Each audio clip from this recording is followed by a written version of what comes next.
Hi again, welcome to our Buffs recap here at 850KOA.com. Along with Larry Zimmer, I'm Mark Johnson. It was a tough road trip here in Palo Alto. The number 7 ranked team in America looked that good and maybe even better. 48-7, the Cardinal over the Buffaloes. And Zim, when you talk about this ball game, as impressive as Stanford was as a team, Andrew Luck is maybe better than advertised. As much as we talked about him beforehand, I'm even more impressed afterward. Yeah, you look in the tunnel coming from the locker room, and you see some of the quarterbacks that have played here.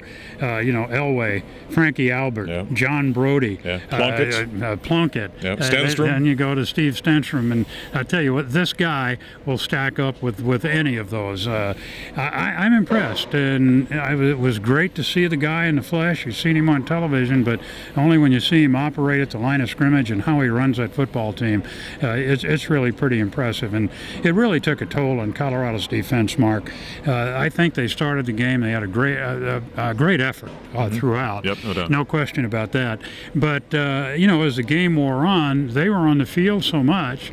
And this guy, he could run the hurry-up offense. He doesn't have to get a play from the sideline. He just runs his own play. One of the things that I think this game really emphasized to me is the depth issues we talk about with Colorado. Buffaloes have some playmakers, and obviously today they played without Paul Richardson, out with a sprained knee. He'll be out 2 to 3 weeks. But there's no depth there. And when you look at the teams at this level that we see with the Buffaloes, there is great breadth and depth of talent, which the Buffaloes can only take care of on the recruiting trail. Right, that's exactly right. And the last part of the game, Stanford had third, fourth stringers in there getting experience. Colorado also did to an extent because they were so far behind. That's the kind of times when you don't want to get experience. But yes, depth is a problem, and you mentioned it on the broadcast. We talked about it.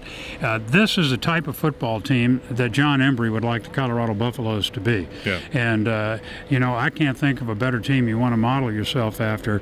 Good citizens, good students, and people who know how to play the game and play it hard. Yeah, it's a pro-style offense, a very physical team, and a high academic institution, which is what John Embry wants to create the Buffaloes to be. And I think he will ultimately, but it's going to take some time at this point in time. Now, as for the Buffs, they're 1-5 overall, 0-2 now in Big 12 conference play, and go on the road once again and face a fine football team in Seattle at the University of Washington next week. Yeah, we were talking about that this week. They're facing one of the best quarterbacks in the country. Next week, Chris Polk is one of the best running backs in the country. Punishing running back. Washington is much improved. They're off this week, 4-1, coming into that game next week.